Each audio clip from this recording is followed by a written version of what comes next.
I was 16 years old when my mother shattered my leg with a gardening rod because I borrowed my sister's lipstick.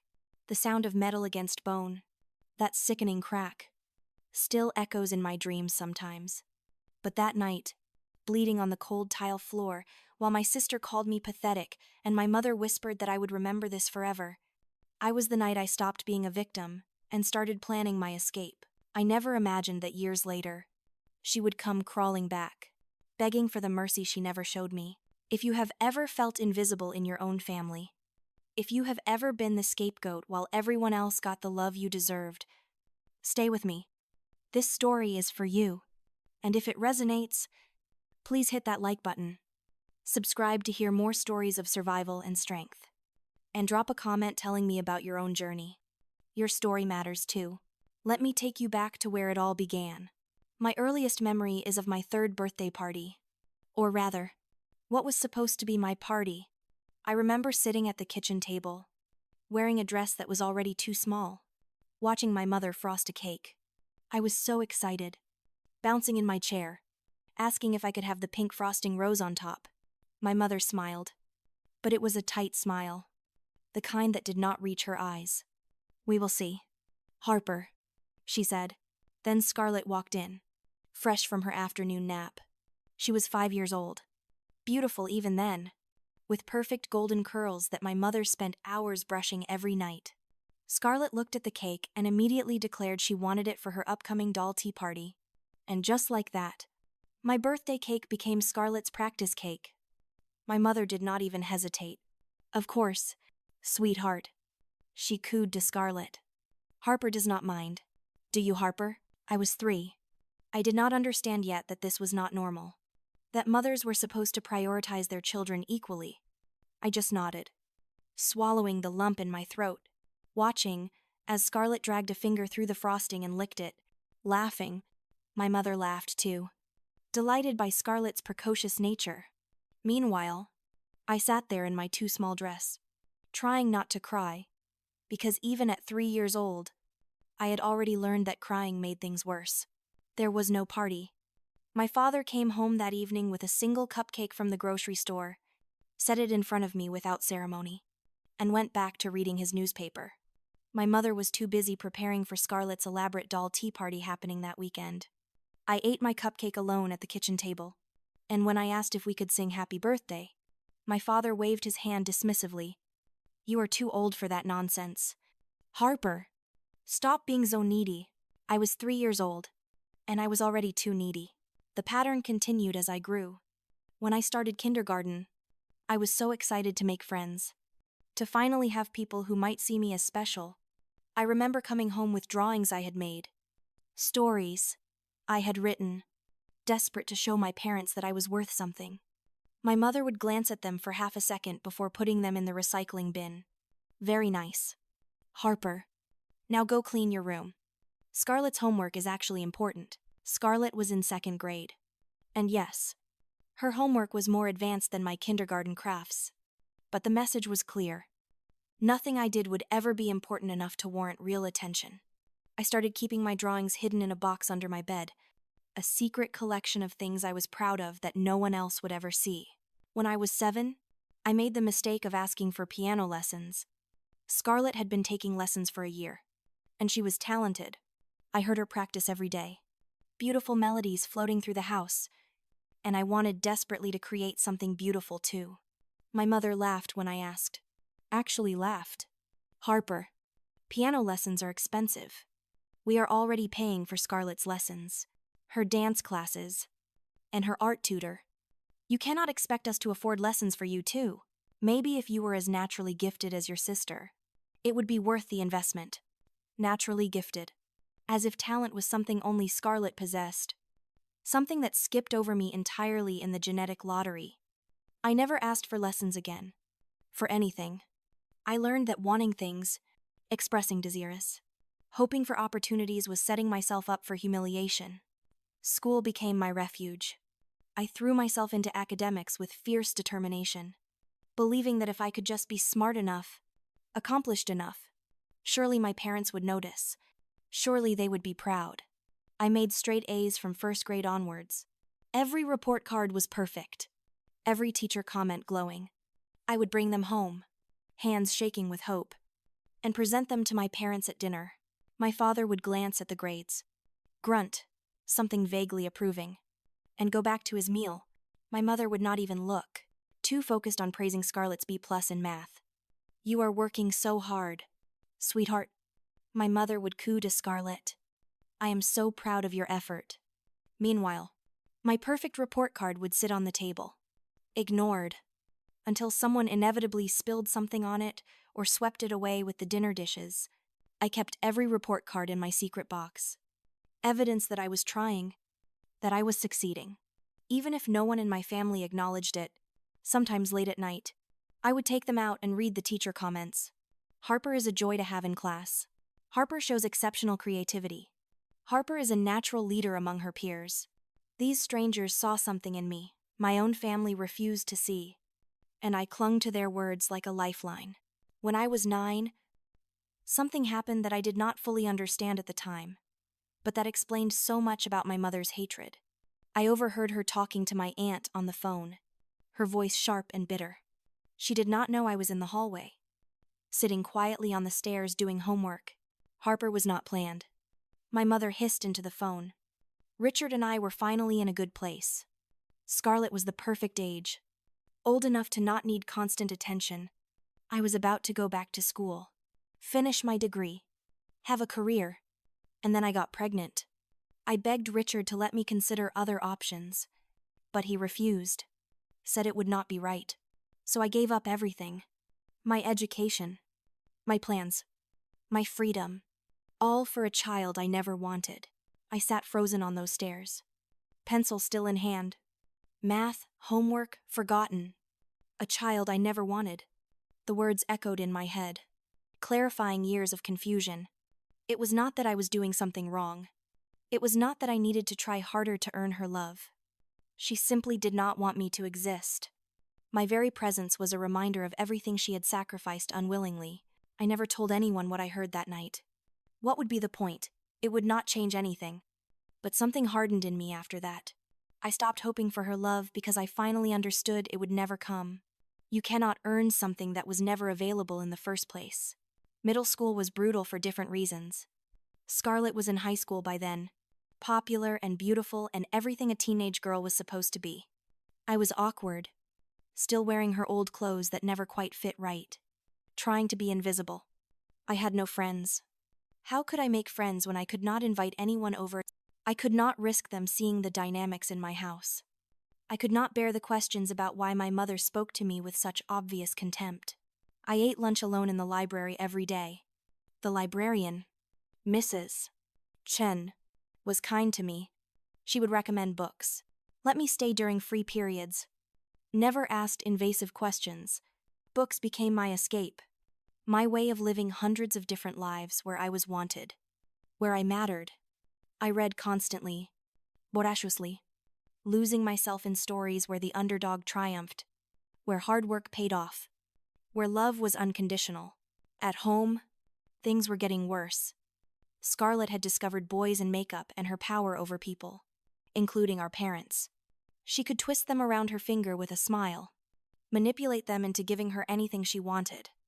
And increasingly, what she wanted was to make my life miserable. It was not enough for her to be the favorite. She needed me to be completely beneath her. She would borrow my things without asking and return them damaged, then tell our mother I had destroyed them myself for attention.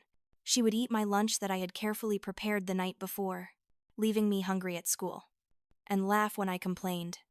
She would invite friends over and make a show of mocking me in front of them, calling me ugly, stupid, worthless, while they all laughed. And my mother never intervened. If anything, she seemed to enjoy Scarlett's cruelty, saw it as proof of Scarlett's wit and social intelligence. My father, as always, was checked out.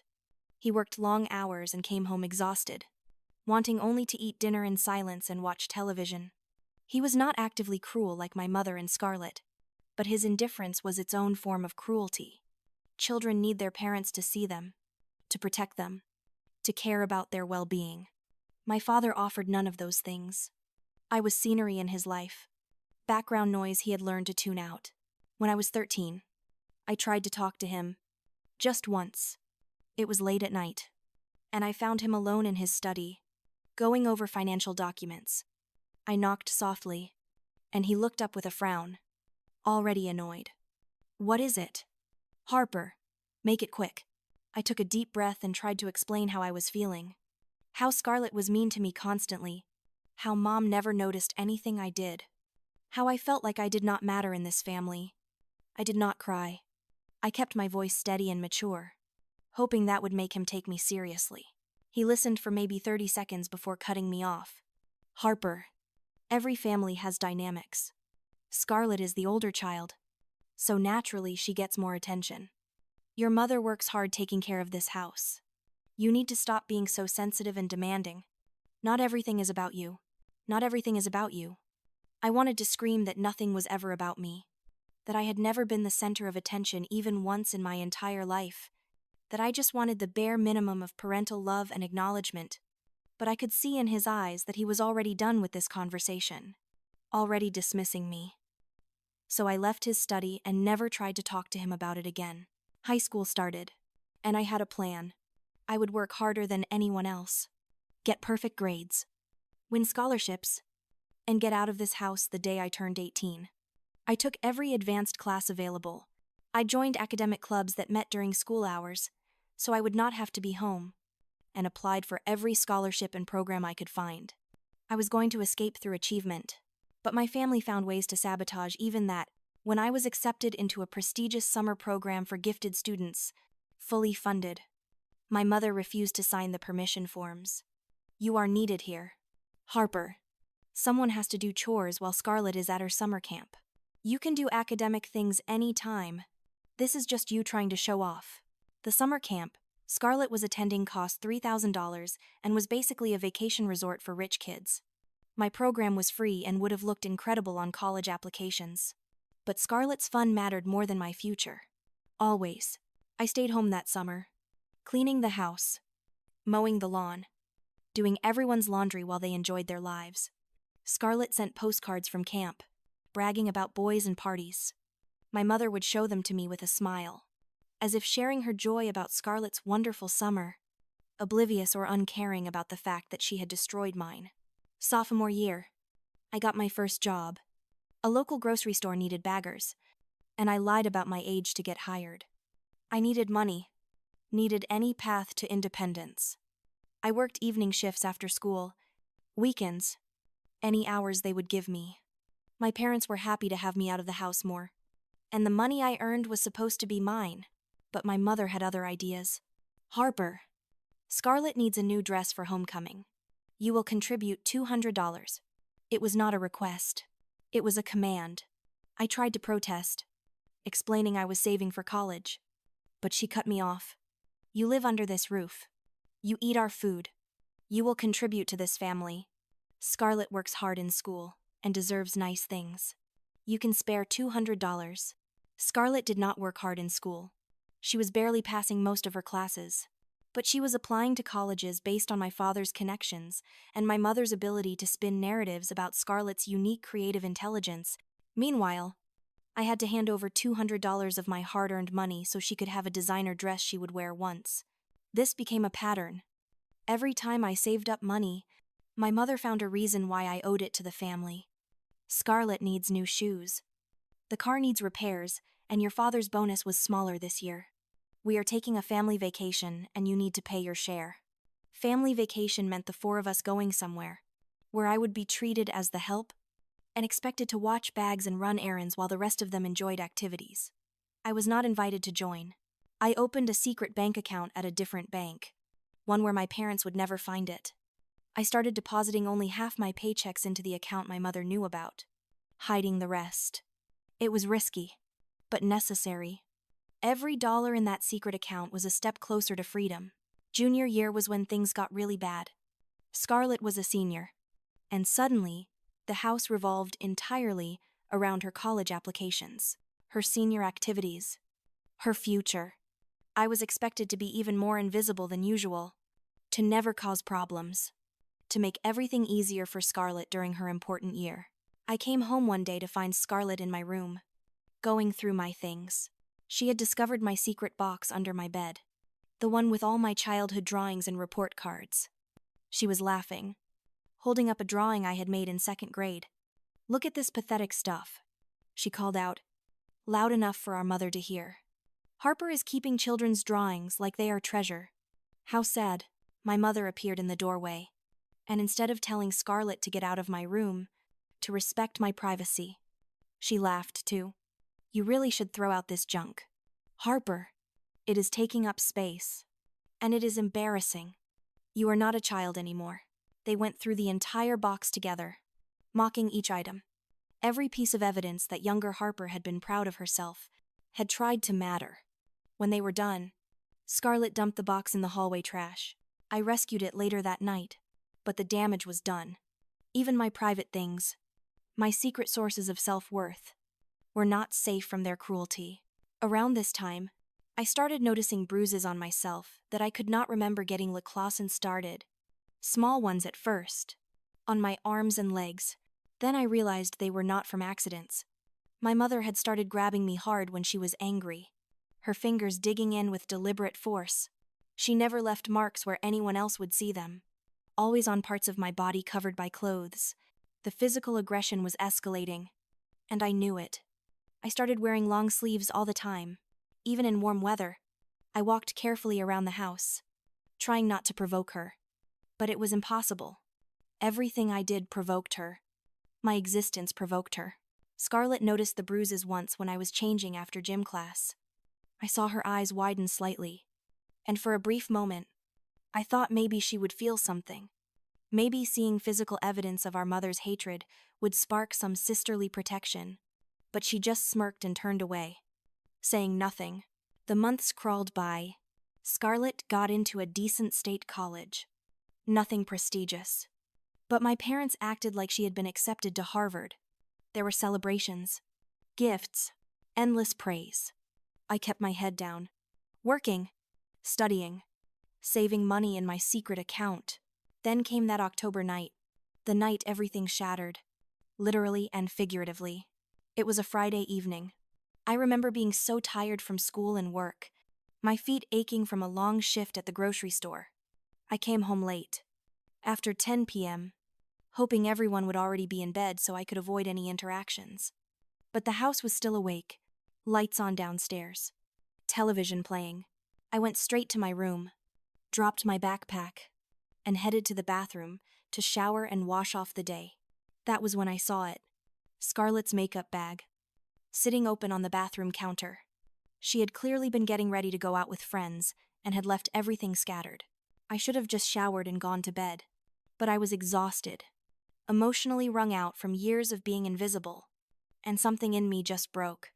I wanted, for just one moment, to feel like I mattered, like I was worth adorning, like I deserved to feel pretty. I picked up the lipstick, rose-colored, barely used, probably expensive.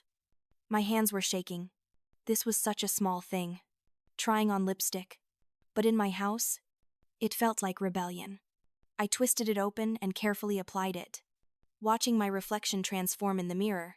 For 60 seconds, I felt beautiful. I felt seen, even if I was only seeing myself. I smiled at my reflection, allowing myself a moment of happiness I so rarely felt. And then I heard the footsteps. They were not casual footsteps. They were fast, purposeful, angry footsteps. My mother had seen me from the hallway. The bathroom door flew open with such force it hit the wall. And there she was. Her face contorted with rage so intense it looked demonic. "You think you can steal what does not belong to you and become her," she hissed. The emphasis on her was like a slap. Scarlett was not just my sister. She was the chosen one, the worthy one. And I was something less than human trying to pretend I belonged in the same category. "Mom, I am sorry," I started, already reaching for tissues to wipe off the lipstick. "I was just trying it on. I will put it back." But she was not listening. She grabbed my arm, her fingers digging into the bruises she had left days before, making me gasp in pain. She dragged me out of the bathroom, and I stumbled, trying to keep my footing. My father was walking up the stairs. I must have heard the commotion. But when he saw what was happening, he just stood there, watching. "Dad," I pleaded, looking at him desperately. "Dad, please." He looked uncomfortable, shifted his weight, but did not move to help me. "What did you do now?" "Harper," he asked, his voice tired. "Just apologize to your mother and stop causing problems." My mother shoved me into my room with such force, I fell to my knees. The impact sent shocks of pain up my legs, but that was nothing compared to what came next. She left my room, and I heard her go downstairs. I thought maybe that was it, that I would be grounded or yelled at, and it would be over.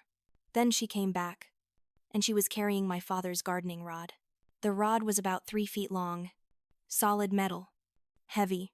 My father used it for aerating the soil in the garden, punching holes in compacted earth.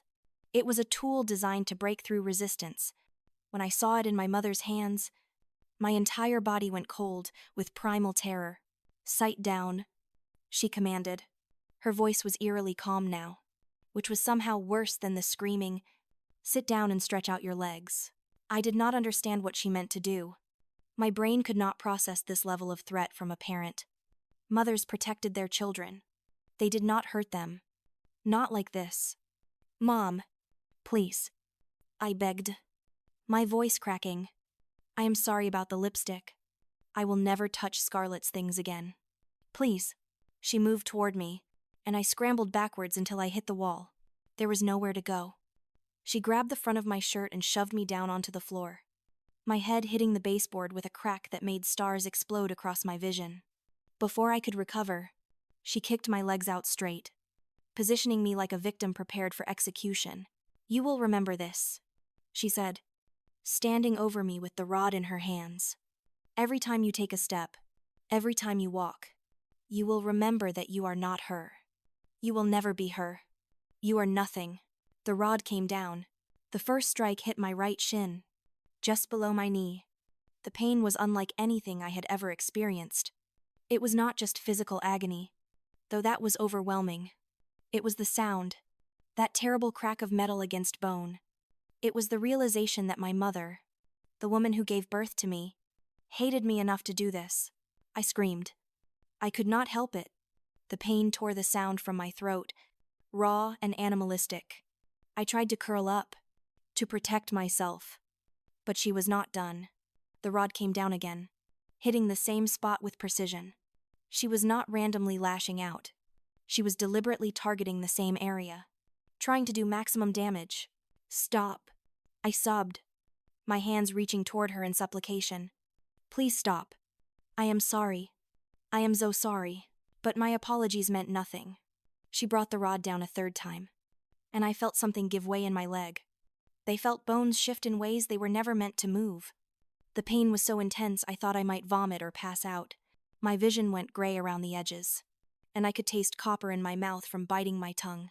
When she finally stepped back, breathing hard from the exertion, I was sobbing so hard I could barely breathe. My leg was already swelling, the skin turning dark, purple, and black, blood seeping from where the metal had broken through skin. The pain was radiating up through my entire body, making even breathing hurt. That was when Scarlett appeared in my doorway. She must have come home while this was happening. I must have heard my screams.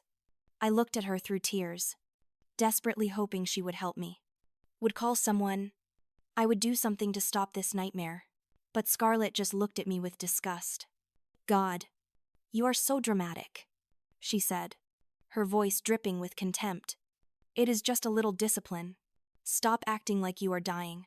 My mother turned to Scarlett, and her entire demeanor changed. She smiled, actually smiled, as if she had not just been committing violence against her own child. "Here, sweetie," she said, holding out the rod to Scarlett.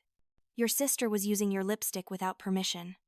Maybe you should keep this as a reminder that she needs to respect your things." Scarlett took the rod, examined it with the mild interest someone might show for a new accessory, then tossed it onto my floor where it landed with a clang that made me flinch violently. "Thanks, Mom," Scarlett said. "We should probably get that lipstick back from her. It was expensive." My mother nodded, walked over to where I lay sobbing, and grabbed my face roughly. smearing the lipstick off with her hand. "There," she said. "Back to normal. Maybe now you will remember your place." They left together, Scarlett chattering about her evening with friends, my mother responding warmly as if nothing had happened. They left my door wide open, light from the hallway spilling in, as if I was not worth the privacy of closed doors. Even in my most vulnerable moment, I do not know how long I lay there on the floor. The pain was so intense it was almost surreal. Like my body could not fully process the magnitude of what had been done. I kept thinking I should get up, should do something. But I could not move. Every tiny shift sent new waves of agony through my leg. Eventually, I managed to drag myself to my bed, using my arms to pull my body across the floor because I could not put any weight on my right leg. It took forever, and I had to stop multiple times to rest, crying quietly into my sleeve so no one would hear and come back to hurt me more. Once on my bed, I examined my leg in the dim light. It was catastrophically damaged. The swelling was massive. The discoloration spread from my ankle to my knee. When I tried to gently touch the area where the rod had struck, I felt something that should not be there. A depression. An irregular shape under the skin. The bone was broken. Multiple fractures.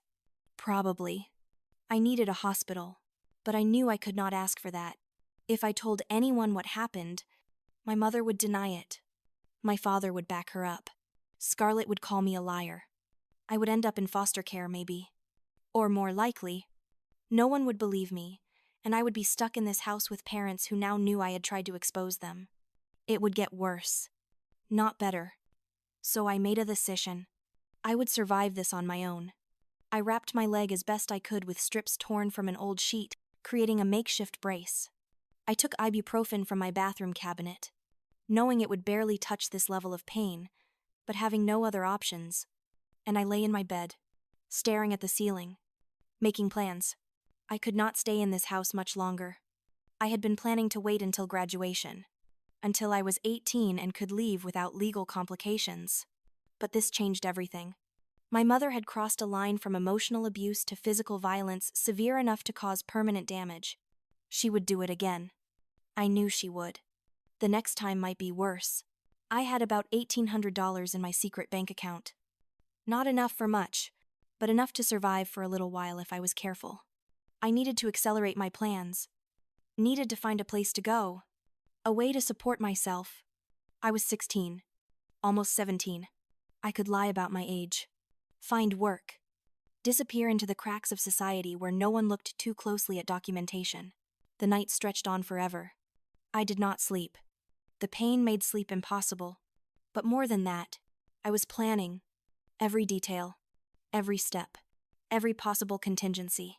I was going to escape. And I was going to survive. And someday, I was going to make them regret every moment they made me feel worthless. Sometime after dawn, I heard my father's alarm go off. Morning sounds filtered through the house. Shower running. Coffee maker gurgling. The local news playing on the kitchen television. Normal morning sounds. As if last night had not happened. As if a child was not lying in her room with a shattered leg and shattered faith in humanity. I waited until I heard my father's car pull out of the driveway. Then I slowly, agonizingly, got out of bed. My leg barely supported any weight. And the pain was blinding. But I had to try. I had to see if I could walk at all. I had to know how badly my mobility was compromised. Each step was torture. My leg gave out twice, sending me crashing to the floor, having to muffle my cries of pain. But I was stubborn. Driven by pure survival instinct, I made it to the bathroom, cleaned myself up, and prepared to face whatever came next. When I hobbled downstairs, moving like someone 3 times my age, my father was at the kitchen table. He looked up from his newspaper, and I saw a flicker of something in his eyes. Concern, maybe? Or guilt. But it was gone so fast I might have imagined it. "What happened to you?" he asked, his tone suggesting he already knew but did not want to deal with it. "I fell." I lied, my voice flat. "Down the stairs." "In the dark?" He nodded, seemingly satisfied with this obvious fabrication. "Be more careful then," he said, "and do not bother your mother today. She has a headache." A headache.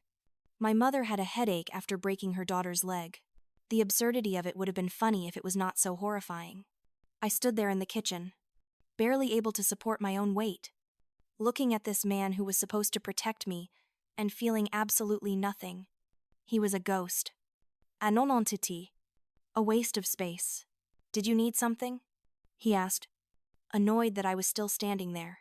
"No," I said. "I do not need anything from you." I left the house. I did not have a destination in mind. I just knew I could not be there anymore. Not in that moment. Every step was agony. My makeshift brace, doing little to stabilize the broken bones.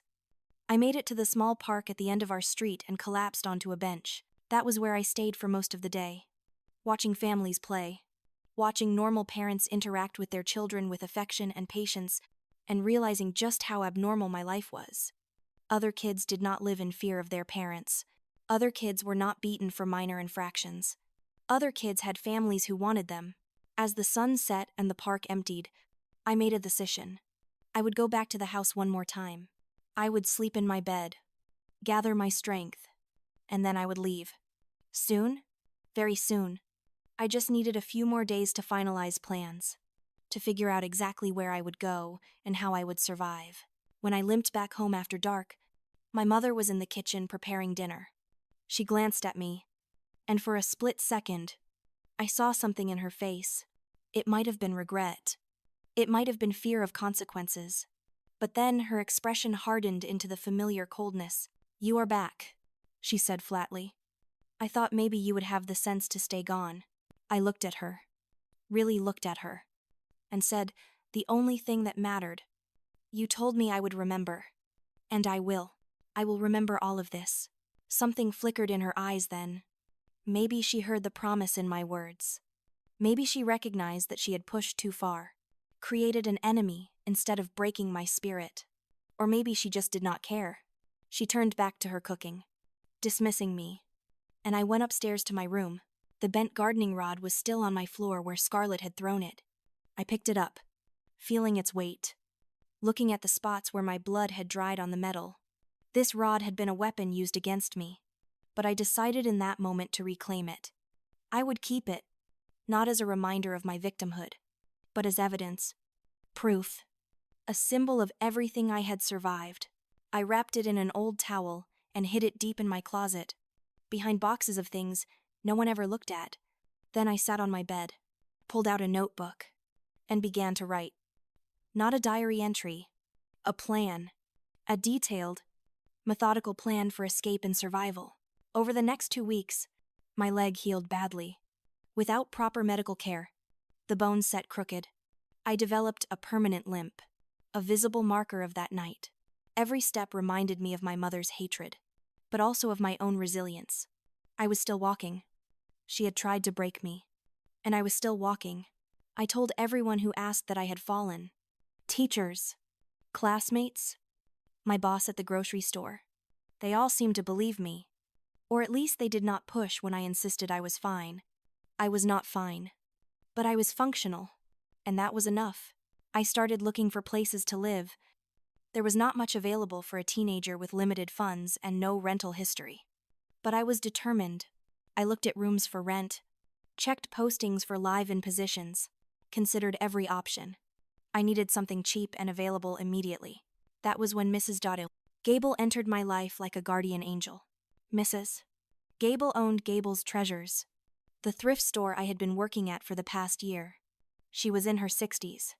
With gray hair she wore in a practical bun and eyes that saw everything. She had been watching me. I realized later, watching the way I winced when I moved, the way I flinched at sudden movements, the growing desperation in my eyes. One evening after the store closed, she sat me down in the back room. "Harper," she said gently, "I am going to ask you something, and I want you to know. You can be honest with me. Are you safe at home?" The question broke something in me. No one had asked me that before. No one had cared enough to notice that something was wrong, let alone ask about it directly. I opened my mouth to lie, to say everything was fine like I always did. But instead, I started crying. I told her everything. The years of emotional neglect, the favoritism toward Scarlett. My mother's escalating violence. The night with the rod. I showed her my leg. The still visible bruising, and the way it bent slightly wrong now. I told her about my plans to leave. My desperate need to escape, before something worse happened. Mrs. Gable listened to all of it without interrupting, her expression growing sadder but never judgmental. When I finished, she took my hands in hers and said something that changed my life. I have a room above this shop. It is small, but it is clean and safe. You can live there. Harper. No rent. Just help me run the store. You can finish school, save your money, and figure out your next steps without fear. I could not believe what I was hearing. Are you serious? I asked, my voice barely a whisper. Why would you do this for me? She smiled sadly. Because a long time ago, someone did something similar for me. I was in a bad situation, and a kind stranger gave me a way out. I have always believed we are supposed to pay that forward. Besides, you are a good worker and a good person. Harper, you deserve safety and kindness. I moved out of my parents' house on a Saturday morning in early November, exactly 3 weeks after the night. My mother broke my leg. I waited until everyone was asleep, gathered my few possessions into 2 backpacks, and left through the back door without making a sound. I took my important documents, my saved money, my clothes, my secret box of childhood memories, and the blood-stained gardening rod wrapped in its towel. I did not leave a note. What would I even say? They had made it clear they did not want me. I was just making it easier for everyone by disappearing. The room above Gable's treasures was small, just a studio with a bathroom, a hot plate for cooking, and a Murphy bed that folded out from the wall. But it was mine. Safe, warm, free from violence and contempt. I stood in the middle of that room on my first night there and cried tears of relief so intense they shook my entire body. Mrs. Gable gave me space, but checked on me regularly. She increased my hours at the store, paying me fairly and teaching me the business side of things. She made sure I ate properly, something I had not realized I had been failing at until I had someone who cared. She even drove me to a free clinic where a kind doctor examined my leg, confirmed it had healed incorrectly, but assured me I would be able to walk normally with physical therapy. I could not afford physical therapy, but I started doing exercises I found online. Slowly, painfully, my gait improved. The limp never fully disappeared, but it became less pronounced. Each painful exercise felt like reclaiming my body from what had been done to it. I expected my family to report me as a runaway. I waited for police to show up, for my parents to demand I return home. But days passed, then weeks, then months. Nothing. They never looked for me. They never filed a missing person report. It was as if I had never existed, which hurt in a way I had not expected, even though I had known intellectually that they did not care. I focused on my future. I finished my senior year through a GED program, testing out early with perfect scores. I applied for scholarships and was accepted to community college for the following fall. I worked at the thrift store, learning everything Mrs. Gable could teach me about business, inventory management, customer relations, and financial planning. Mrs. Gable became the mother I had always needed. She never tried to replace my family or make me talk about them, but she was present, supportive, genuinely interested in my life and dreams. She celebrated my successes. No matter how small, she encouraged me to pursue my education. She believed in me in a way no one ever had before. One evening, about 6 months after I had moved in, Mrs. Gable called me down to the store after closing. She had an unusual expression on her face, excited but nervous. "Harper," she said, "I have been thinking about the future of this store. I am not getting any younger, and I do not have children to leave it to. I would like to make you a business partner. We can split profits, and eventually, if you want it, the store could be yours." I was stunned. A business partnership.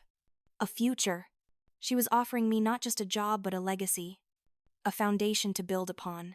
I accepted immediately, tears streaming down my face. Thanking her over and over, we formalized the partnership legally. With Ben's help, I had met Ben at a community center. I started attending Like. The center offered support groups, educational workshops, and various services for people in difficult situations. Ben was a volunteer lawyer who provided free legal consultations, and he had helped me navigate becoming an emancipated minor, changing my name legally. And now, setting up this business partnership. Ben was 3 years older than me. Fresh out of law school and passionate about social justice, he had grown up in foster care and understood what it meant to lack family support. We became friends quickly, bonding over our shared experiences of navigating adulthood without parental guidance. He was brilliant, kind, and deeply committed to helping others. Through Ben, I got more involved with the community center. They needed volunteers for their youth programs, and I started mentoring younger kids who were struggling with family issues, school problems, or just needed someone to listen. It was healing for me to help others, to take my pain and transform it into something useful. That was where I met Chloe. Chloe was 12 years old and being severely bullied at school. She was small for her age, wore thick glasses, and had a stutter that got worse when she was nervous. She reminded me so much of my younger self. That desperate need to be invisible to avoid pain. She had been referred to the center by a teacher who was worried about her increasing isolation. I started working with Chloe one-on-one, just talking, listening, helping her with homework. She was incredibly smart, creative, and funny once you got past her shyness, but she had no confidence, no belief that she mattered or had value. One day, she noticed my limp. We were walking to get snacks from the center's kitchen, and she asked outright, "Why do you walk like that?" Most adults would have deflected or changed the subject, but I decided Chloe deserved honesty. I told her, in age-appropriate terms, that someone had hurt me once, that my leg had been injured badly, and it healed wrong. So now I walk with a limp, but I am okay. I survived, and I am strong now. Chloe looked at me with wide eyes. "Does it still hurt?" "Sometimes," I admitted. "But you know what? Every time I walk and feel that little twinge, I remember that I survived something really hard. I walked away from people who hurt me, and I built a new life. So in a way, my limp is like a superhero mark. It means I won." Chloe was quiet for a moment, processing this. Then she said something that made me see myself completely differently. "I think it is cool. You walk like you have been through a battle and came out the other side. Like you are a warrior. A warrior. Not a victim. Not damaged. A warrior." I had never thought of myself that way. But hearing it from this young girl who so desperately needed her own strength, I realized she was right. I had fought a battle, and I was still fighting. And I was winning. From that day forward, my relationship with my limp changed. I stopped trying to hide it or minimize it. I walked with my head up, owning every step, letting it be part of my story rather than something shameful. Chloe and I became close. Her home life was difficult, though not abusive like mine had been. Her parents were divorced and more focused on their new relationships than on their daughter. She was lonely and struggling to find her place. I became a consistent presence in her life, someone who showed up, who listened, who believed in her. Watching Chloe grow more confident over the months was incredibly rewarding. She started standing up to her bullies, joined the school theater program, made friends. Her stutter decreased as her anxiety lessened. She bloomed, and knowing I had played a part in that transformation healed something in me. The years passed. I excelled in community college, eventually transferring to a state university for business administration. I continued working at the thrift store, and Mrs. Arday, Gable and I expanded it. Opening a second location, we hired people who were having difficulty finding employment elsewhere, giving them chances like Mrs. Gable had given me. I was 21 when we opened the third location. By then, I had started a small nonprofit connected to the community center, focused specifically on helping young people from abusive or neglectful homes. We provided emergency housing assistance, legal support through Ben's growing network of volunteer lawyers, counseling referrals, and most importantly, a community of people who understood.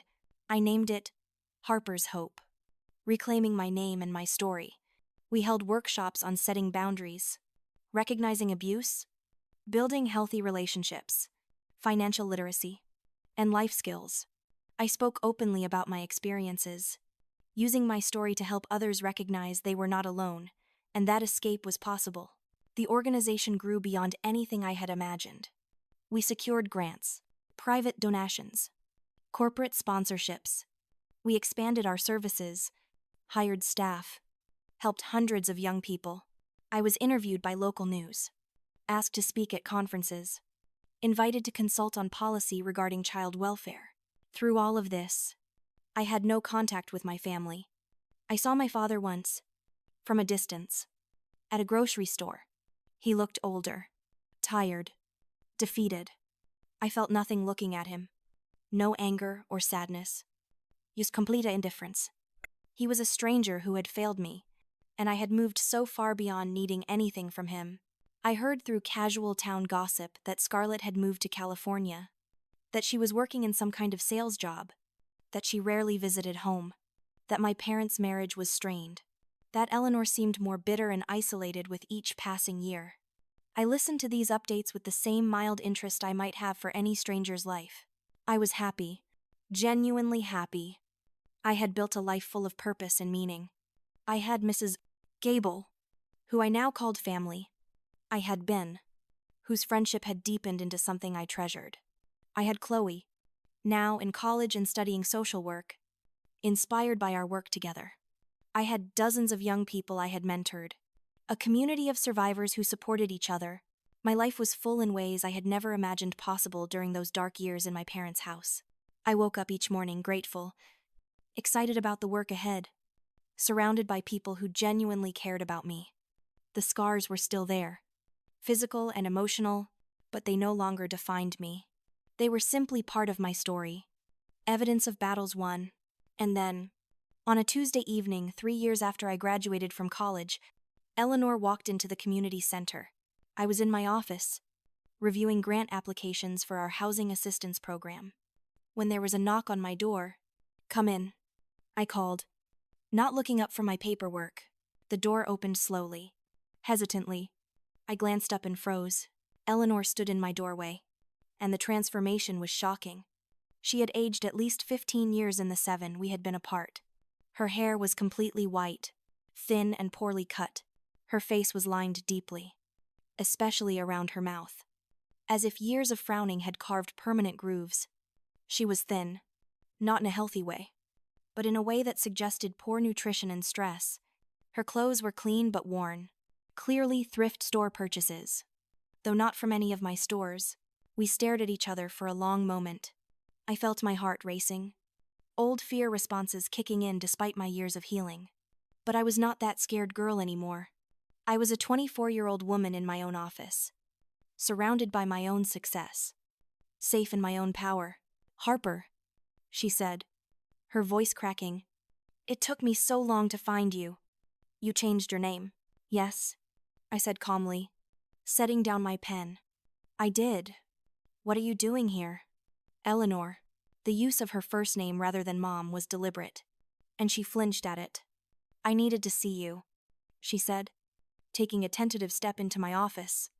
"I needed to talk to you." "We do not have anything to talk about," I replied, keeping my voice level. "You should leave, please," she said, and tears were already forming in her eyes. "Just give me 5 minutes. Please. Harper, I am your mother. You were never my mother," I said, the words coming out with surprising ease. "You gave birth to me, but you were never a mother to me, and you have no right to ask anything of me now." She moved further into the room, uninvited, and I stood up, putting the desk between us as a barrier. Her eyes swept over my office, taking in the diplomas on the wall, the photos of me with Mrs. Gable and the young people I had helped, the awards from various community organizations. "You have done well for yourself," she said, something bitter in her tone. "Better than I thought you would." "No thanks to you," I responded. "In fact, despite you. Despite everything you did to try to break me." Her face crumpled. "I know," she whispered. "I know I was terrible to you. I know I hurt you. But Harper, things are so bad now. Richard left me. He had an affair and moved in with the other woman. Scarlett will not take my calls. She told me she wants nothing to do with me. The house is being foreclosed on. I have no money, no job, nowhere to go. I am living in a shelter. I need help. There it was. The real reason for this visit, not remorse, not a genuine apology, but need. She wanted something from me. After everything, she thought she could walk in here and ask for my help. I am sorry you are in that situation, I said, and I meant it. I did not wish homelessness or suffering on anyone, even her. But I cannot help you. Cannot or will not. She snapped, some of her old venom showing through the desperation. Both, I replied calmly. I have worked very hard to build a life free from toxicity. I have healed from what you did to me, and I am not going to invite you back into my life and undo all that progress. I am your mother, she insisted, her voice rising. You cannot just abandon me. I raised you. I fed you and clothed you and gave you a home. You made my childhood a living hell. I countered, my voice still calm but firm. You emotionally abused me for 16 years. You physically assaulted me, broke my leg with a metal rod because I borrowed a lipstick. You stood there and told me I was worthless, that I was a mistake, that you wished I had never been born. You let Scarlett torture me. You allowed Dad to neglect me. You destroyed any chance we had at a relationship long before I left that house. She was crying openly now, but I felt nothing watching her tears. I had cried so many tears because of this woman. She did not get to manipulate me with hers now. I was angry. She sobbed. I was overwhelmed. Your father was distant. Scarlett was difficult. I took it out on you, and I should not have. But I am sorry. Harper, I am so sorry. Does not that count for something? Sorry is just a word, I said. I have heard apologies from hundreds of abuse survivors about their abusers who said sorry. Sorry without change is meaningless. Sorry when you only come because you need something is manipulation. What do you want from me? She cried, her voice breaking. Do you want me to get on my knees? Do you want me to beg? I want nothing from you, I said, and the truth of it was liberating. I do not want your apology. I do not want a relationship. I do not want to help you. I want you to leave my office and not come back. You cannot mean that, she said, horrified. After everything, you would really turn your back on me. You turned your back on me my entire childhood. I replied, you told me I was not worth loving, that I was a burden, that you wished I did not exist. Now you want me to support you because you are in trouble. That is not how this works. Eleanor, you do not get to abuse someone for years and then demand they save you when you face consequences. But I am alone, she wailed. Everyone has abandoned me. I have no one. And whose fault is that? I asked, not unkindly, but firmly. You alienated your husband with your bitterness. You raised Scarlett to be selfish and entitled. And now she has turned that back on you. You pushed me away until I had no choice but to leave. You created this situation through your choices. These are the consequences. She sank into the chair across from my desk, her body shaking with sobs. Please, Harper, I cannot go back to that shelter. It is not safe. I cannot survive this. I need help. Just temporary help until I get back on my feet.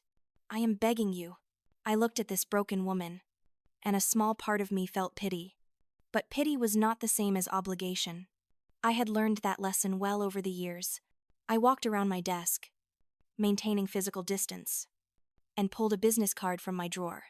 This is the contact information for Catholic Charities, I said, holding it out to her.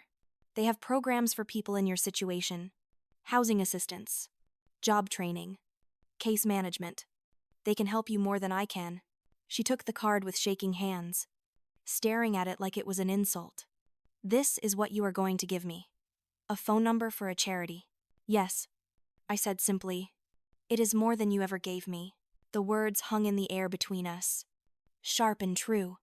She looked up at me, really looked at me, and I saw the moment she realized I was not going to break. I was not the scared, desperate child she had terrorized. I was an adult who had established boundaries and would not be manipulated by guilt or obligation. Do you know what that night did to me? I asked quietly. The night you broke my leg. Do you know that I limp every single day because you shattered my bones and never got me medical care? Do you know that I have nightmares? That I struggled with trust issues for years? That I had to completely rebuild my sense of self-worth from nothing because you spent my entire childhood telling me I was worthless? She was crying harder now. But I was not done. Do you know that I almost did not make it out? I continued. That there were days when I thought maybe you were right. Maybe I should not exist. That it took years of therapy, supportive friends, and hard work to believe I deserved love and happiness. That I still have moments when I hear your voice in my head telling me I am not enough. I am too much. I am the problem. I am sorry, she whispered again. But it sounded hollow. You told me I would remember, I said, repeating her words from that terrible night. You were right. I remember everything. Every cruel word. Every dismissal. Every moment I tried to earn your love, and you rejected me. And because I remember, I also remember what it felt like to finally be free of you. I am not going back to that. Eleanor. Not for any reason. She stood up slowly, clutching the business card, looking utterly defeated. You have become cruel, she said, her voice bitter. Just like I was. No. I corrected her gently but firmly. I have become strong. I have become someone who protects herself. There is a difference between cruelty and boundaries. You were cruel to a helpless child who depended on you. I am setting boundaries with an adult who hurt me and now wants something from me. Those are not the same thing. She moved toward the door, then stopped and turned back one more time. What if I actually change? She asked. What if I get help? Really work on myself? Become better? Would you give me another chance then?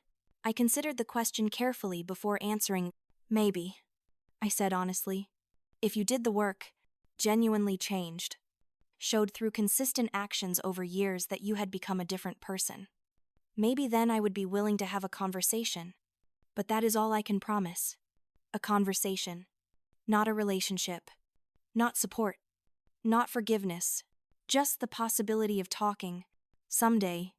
If you actually become someone different than who you have always been, she nodded slowly, seeming to understand that this was the best she was going to get.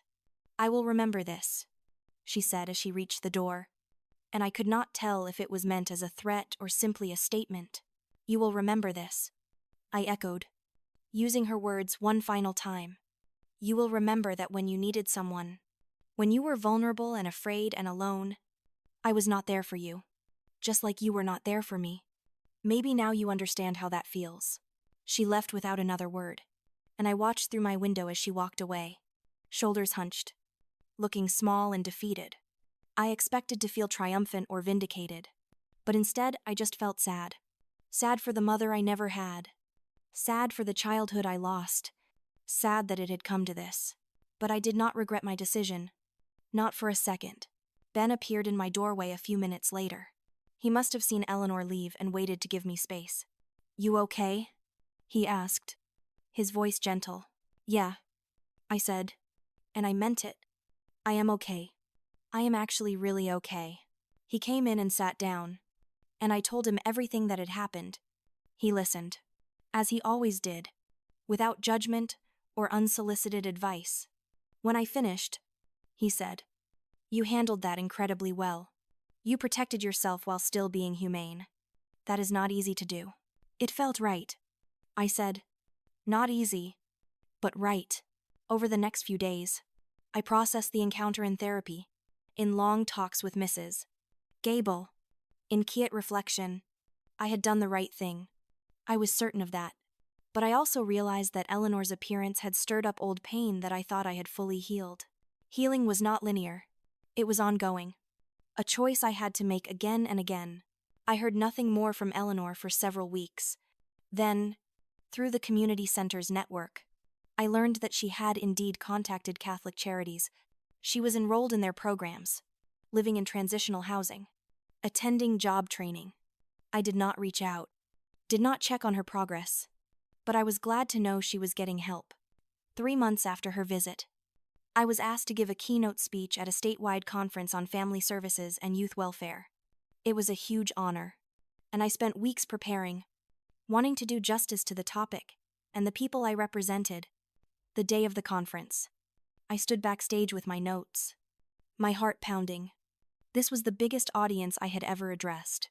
Hundreds of social workers, therapists, policymakers, and advocates. The weight of it was enormous. I was about to share my most painful experiences with strangers, to be vulnerable in front of people who could judge or dismiss or misunderstand.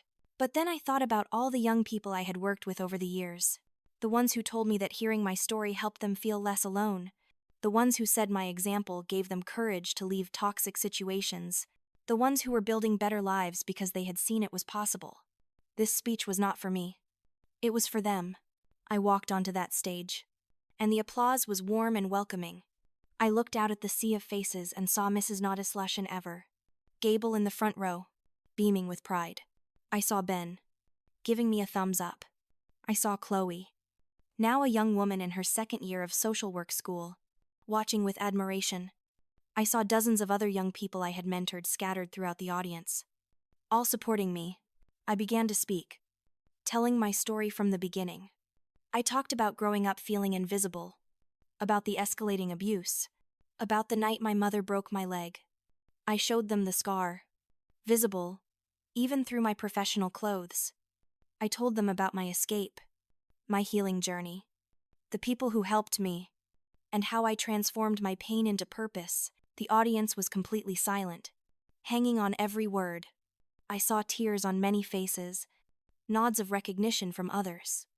When I got to the part about Eleanor's recent visit, about setting boundaries and choosing self-preservation over guilt, the energy in the room shifted. People were leaning forward, fully engaged.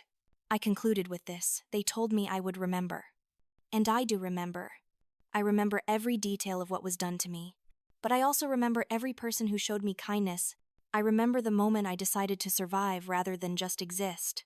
I remember the day I stopped seeing my scars as shameful and started seeing them as proof of my strength. I remember realizing that I could take the worst thing that ever happened to me and use it to help prevent it from happening to others. I paused, making eye contact with as many people as possible. The question I want to leave you with today is this: what will you remember when you go back to your work? When you encounter young people who are suffering, when you have the opportunity to be the person who changes someone's trajectory, what will you choose to do? Will you be the person who sees them, who believes them, who helps them escape? Or will you be one more adult who looks the away and lets the abuse continue? I finished with, we cannot change what happened to us, but we can choose what we do with it. We can choose to break cycles instead of continuing them. We can choose to create communities of support rather than perpetuate isolation. We can choose to remember our pain in ways that transform it into purpose. Thank you for doing this work. Thank you for being the people who show up for vulnerable children and young adults. You are making a difference, even when it does not feel like it. Please keep going. The applause was thunderous and sustained. People stood, and the ovation went on for what felt like an eternity. I saw people wiping tears, hugging each other, nodding with renewed determination. My words had landed, had mattered, had potentially changed how some of them would approach their work. Afterwards, the line of people wanting to talk to me stretched across the conference hall. For 3 hours, I listened to stories, offered encouragement, provided resources, and connected people with services.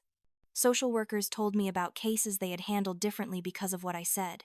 Young adults shared their own survival stories, thanking me for making them feel less alone. Parents apologized for ways they had failed their children and asked for advice on repairing relationships. One woman, probably in her 50s, waited until nearly everyone else had left. When she finally approached me, her face was pale and her hands were shaking. "I need to tell you something," she said quietly. "I am a mother, and I have been not good to my younger daughter. Not like what you described.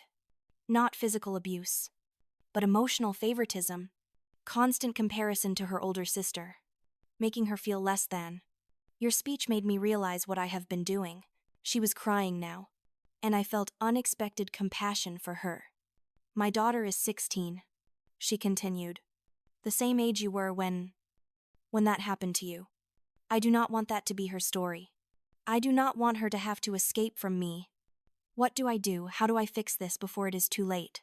I spent 20 minutes talking with her, giving her concrete steps, family therapy, individual therapy for her daughter, a genuine apology that acknowledged specific harms, consistent change behavior over time, and understanding that her daughter might need space or might struggle to trust her.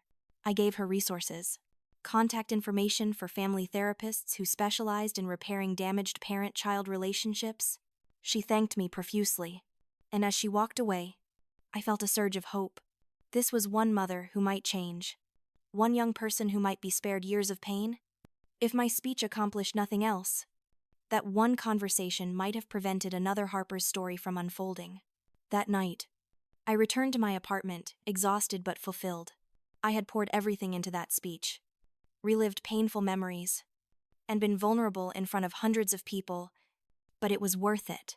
Every word, every tear, every difficult moment was worth it if it helped even one person. My phone rang. It was Mrs. Gable. "Harper," she said, her voice full of emotion. "I just wanted to tell you how incredibly proud I am of you. What you did today, sharing your story like that, using your pain to help others. That took tremendous courage. You are an extraordinary person. I would not be here without you." I told her honestly. "You saved me. You gave me a chance when no one else would. Everything I have built started with you believing in me." We talked for a long time, reflecting on how far we had both come. She told me she had decided to fully retire, that she wanted me to take over complete ownership of the thrift stores. "They are yours, Harper. You have earned them. You have expanded them beyond anything I imagined. I want you to have them, to continue building on what we started." I was overwhelmed with gratitude and emotion. The stores that had been my refuge, my first real opportunity, my launching pad into independence, would now be fully mine. It felt like completing a circle. From desperate teenager, seeking shelter, to successful business owner, with the resources to help others the way I had been helped. The months following the conference were busy. Harper's Hope continued to grow, securing major grant funding that allowed us to expand our services significantly. We opened an emergency shelter specifically for teens aged 16 to 18 who needed to escape unsafe homes. We hired more staff, expanded our mentoring program, and launched a scholarship fund for young people pursuing higher education after leaving difficult family situations. Chloe joined our team part-time while finishing her degree, bringing fresh energy and perspective to our youth programs. Ben's legal clinic became a cornerstone of our services, helping young people navigate emancipation, restraining orders, name changes, and other legal needs. Mrs. Gable, though officially retired, volunteered regularly, her wisdom and kindness touching countless lives. As for Eleanor, I heard occasional updates through the community services network. She was still in transitional housing, working part-time at a grocery store, attending therapy. She had not tried to contact me again. I did not know if she was genuinely changing or simply had no other options. Either way, I maintained my boundaries and focused on my own life and work. Then came the night that everything came full circle in a way I never expected. It was late evening, almost closing time at the community center. I was in my office finishing paperwork when there was a commotion in the lobby. Raised voices. Someone crying. I went to investigate, prepared to de-escalate whatever situation was unfolding. What I saw stopped me in my tracks. Eleanor was there, but she was not alone. She was with a teenage girl, maybe 15 or 16, who was crying and clutching a backpack. The girl had visible bruises on her arms and a black eye that was poorly concealed with makeup. Eleanor had her arm around the girl protectively, and she was arguing with our front desk staff. "She needs help," Eleanor was saying insistently. "Please. She needs a safe place tonight. Her mother hurt her. She cannot go home." I watched from the hallway, not yet revealing my presence, trying to understand what was happening. The staff member explained our intake procedures, mentioned that the emergency shelter required certain paperwork, started going through the protocol. Eleanor was getting frustrated, clearly feeling like there was too much red tape when this girl needed immediate help. Then Eleanor said something that made my breath catch. I know what it is like to be that girl. I know what it feels like when your mother is supposed to love you but only knows how to hurt you. Please, do not make her wait. Do not make her jump through hoops. Just help her. I stepped out of the shadows and into the lobby. Eleanor's eyes widened when she saw me, and I saw fear flash across her face. But I was not looking at Eleanor. I was looking at the girl.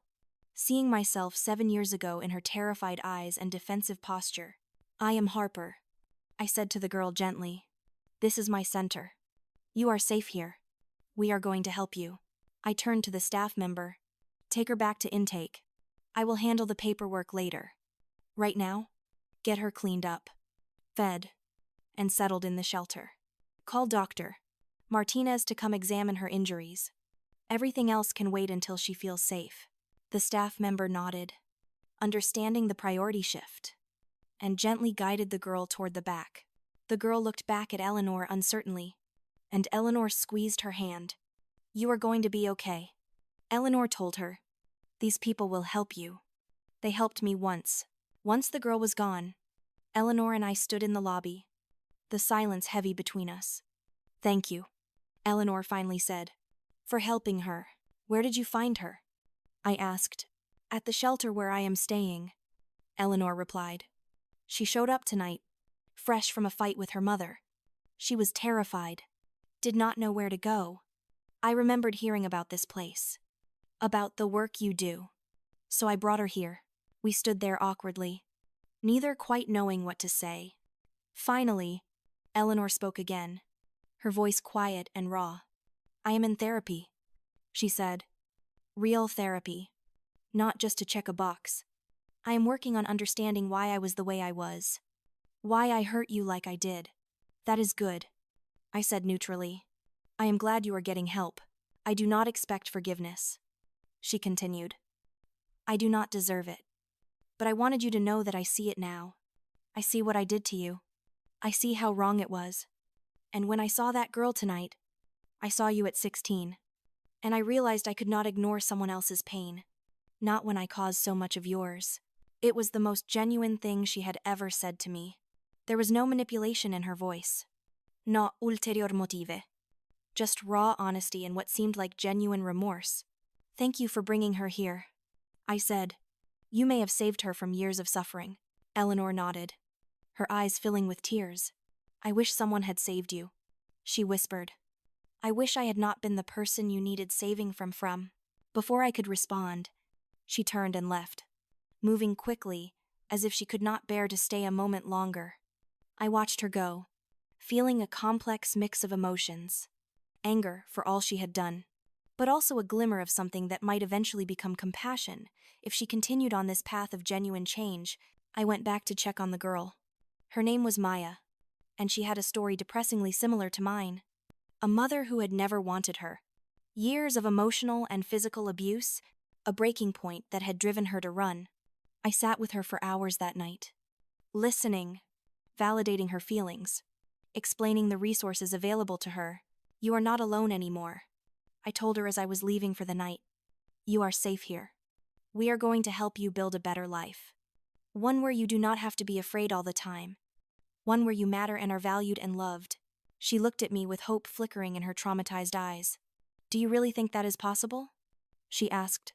A better life. I know it is, I replied. Because I lived it. I was you 7 years ago.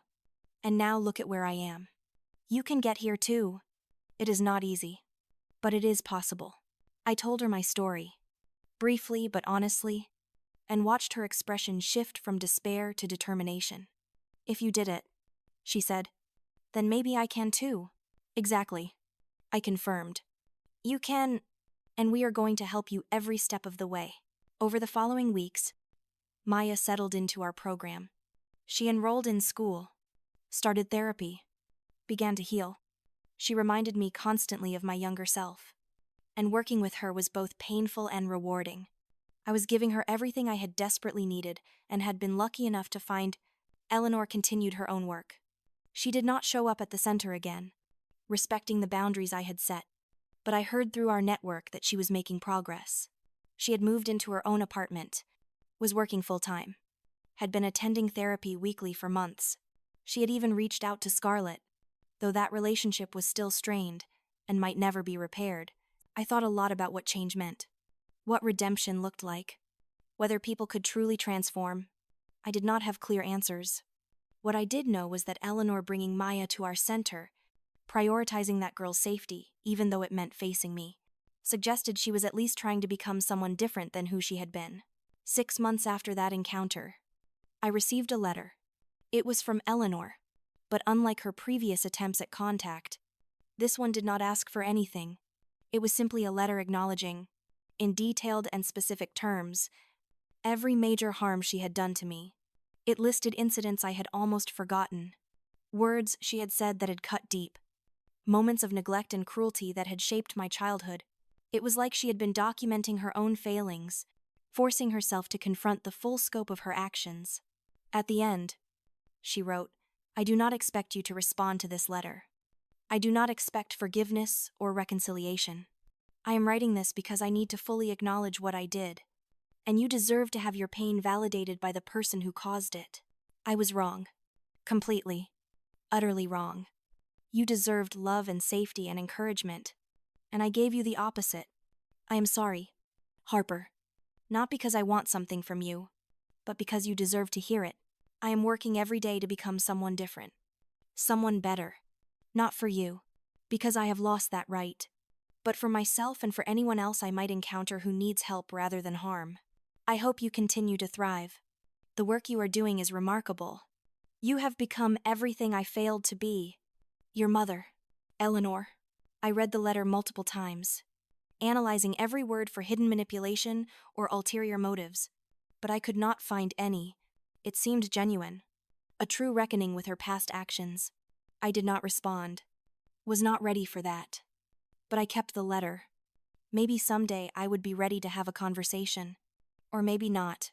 Either way, I had closure. She had finally, I truly acknowledged what she had done. Time continued its forward march. Harper's Hope celebrated its 5th anniversary with a gala fundraiser that raised over $500,000.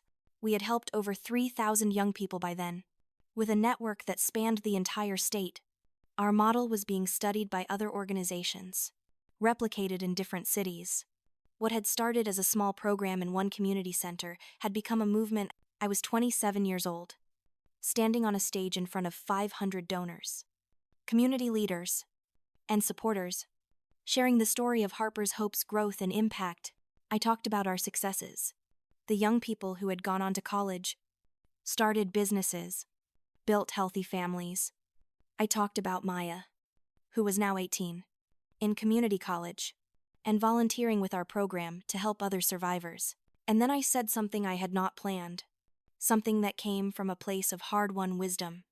This organization exists because of pain, I said, but it thrives because of hope. Pain is what brought us here, but hope is what keeps us going. For anyone out there who is still in pain, who is still surviving day by day in a situation that is destroying you, I want you to know this escape is possible. Healing is possible. A better life is waiting for you on the other side of the hardest decision you will ever make. The applause was deafening. Mrs. Gable was crying proud tears. Ben was beaming. Chloe was on her feet, leading a standing ovation. And in the back of the room, nearly hidden in shadows, I saw a familiar figure. Eleanor was there. She had bought a ticket to the gala under a different name. I would learn later. She had sat through the entire event, listening to testimony after testimony about how Harper's Hope had changed lives. She had heard young people stand up and say that I had saved them. She had watched me receive awards and recognition for the work I had built from the ashes of my trauma. Our eyes met across the crowded room. She did not smile, did not wave, did not try to approach. She just put her hand over her heart in a gesture that looked like acknowledgement and apology combined. Then she slipped out of the ballroom, leaving as quietly as she had come. I did not follow her. I did not need to. That moment, that gesture, was enough. She had witnessed what I had become despite her, had seen the life I had built in defiance of everything she told me I could not be. That was its own form of resolution. After the gala, as I was driving home, I thought about the journey that had brought me here. From that night 7 years ago, lying on the floor with a shattered leg and a broken spirit, to tonight, celebrated and successful and surrounded by people who loved me. The transformation was almost incomprehensible. I thought about the gardening rod, still wrapped in its towel, stored in a box in my closet. I had kept it all these years as evidence, as a reminder, as a symbol, but maybe it was time to let it go. Not to forget what happened, but to release the physical reminder of that night's violence. The next day, I drove to a metal recycling center. I unwrapped the rod for the first time in years, looking at the bent metal, the faded bloodstains, the physical manifestation of my mother's hatred.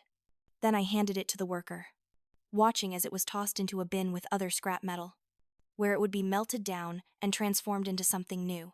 That is what I had done with my trauma.